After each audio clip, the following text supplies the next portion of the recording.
You think a first-class girl can't drink? That's Kate Winslet along with Leonardo DiCaprio in the 1997 movie Titanic. She sailed to an Oscar nomination for her performance in that blockbuster. And there's Oscar buzz again this year over her role in the movie Steve Jobs. Here she is with Jim Axelrod. We have things to talk about. Like what?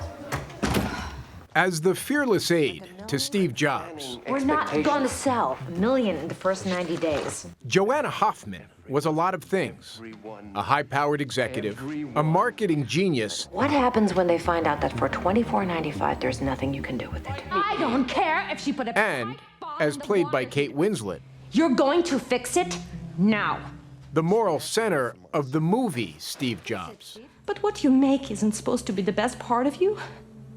When you're a father, that's what's supposed to be the best part of you. And it's called However, one thing the real-life Joanna Hoffman, a no-nonsense Polish-Armenian immigrant, would not be confused for is a glamorous movie star. Why would they think of me? Because Joanna Hoffman looks nothing like me. When Kate Winslet heard about this role, she just had to have it. You wanted this badly. That's allowed. Isn't that allowed? So she took a selfie, this one, and sent it to the film's producer. Joanna didn't really wear any makeup and put on this short dark haired wig and a pair of glasses, and I took one photo and I just sent it by email to Scott Rudin. Any message? No, no message. After 6 Academy Award nominations, He did! He loved me as I loved him! And the inertia of my life. an iconic star turn in Titanic. And all the while I feel I'm standing in the middle of a crowded room, screaming at the top of my lungs, and no one even looks up. We were guards. Our job was to guard the prisoners. And an Oscar win for The Reader. Well then. We couldn't just let them escape. We couldn't. We were responsible for them. Kate Winslet could expect to get any part she wants. But getting Joanna Hoffman was one thing. Playing her, quite another. How hard was that accent? Oh, that accent. There are lots of accents I really can't do. I do a useless Scottish. My Irish is all over the map. But And Polish Armenian, you got nailed? Polish Armenian, you know, give a girl a challenge. Fix it. Fix it now. Or you can contact me at my new job, working anywhere I want. I mean, I was baffled by it. And I remember I called the real Joanna, and to hear her actually speak, it is different to the way that I ended up doing it in the film for the simple reason that her pitch is much higher than mine. So I remember speaking to her for the first time, and I said, "Hello, Joanna, this is Kate Winslet." "Hello, how are you? I'm so happy to hear from you. Wow, this is just so exciting." I thought, oh my God, I can't do that. I can't sustain that for 2 hours of a movie, you know. Winslet's been relying on her acting instincts for 25 years, starting on TV in a British show called Dark Season. It is weird. She was a chunky 15-year-old, and even being on TV did not insulate her from the slings and arrows of schoolyard bullies. But then, as someone once said, never listen to what people tell you, only what you tell yourself. I was teased for how I looked. That's what the bullying was? Yeah, because I was quite stocky as a child, and was very much teased for that. Now 40, and one of her generation's brightest stars, the pain is still fuel. I know that those nasty bullies are still out there, and there I am with a big gold statue in my hand. I mean, that's a pretty great fist-pumping moment. That's a lovely message to say to those bullies, you know, and where are they? Where are they? It's not just a fist-pumping moment, it's a little bit of a middle finger moment. Well, let's not get aggressive.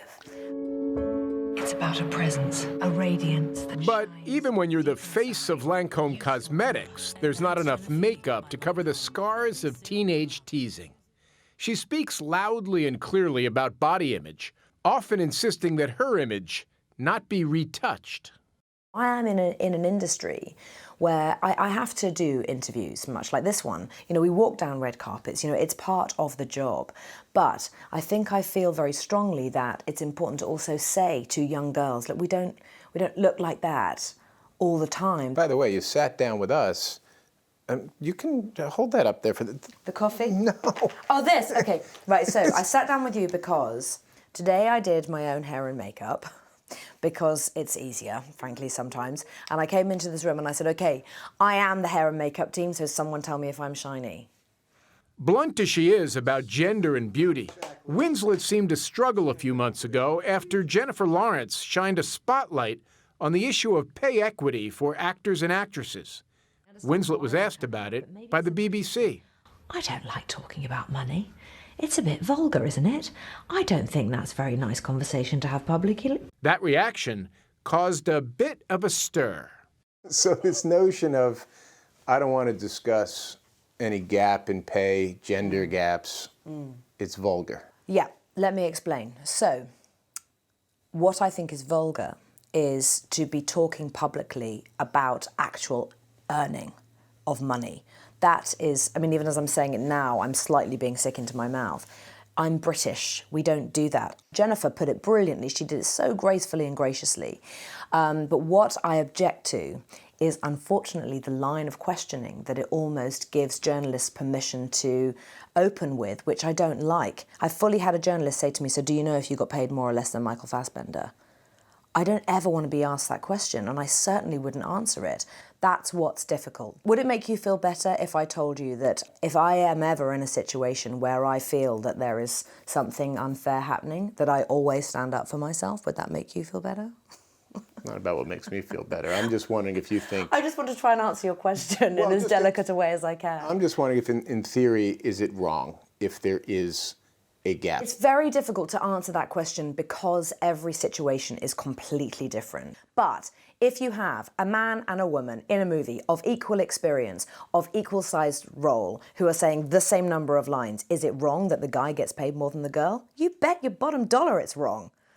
I mean, do you think a school teacher, a female school teacher, wants to sit at home and listen to a Hollywood, a bunch of Hollywood actresses talking about how they don't get basically paid enough? Winslet's pay grade allows her to live quite comfortably with her third husband and 3 kids in a small town on the English coast. But chickens are great, and they give you eggs. Hollywood A-lister, perhaps, This one in here. but one who finds one of life's great pleasures in a country henhouse. You're in luck.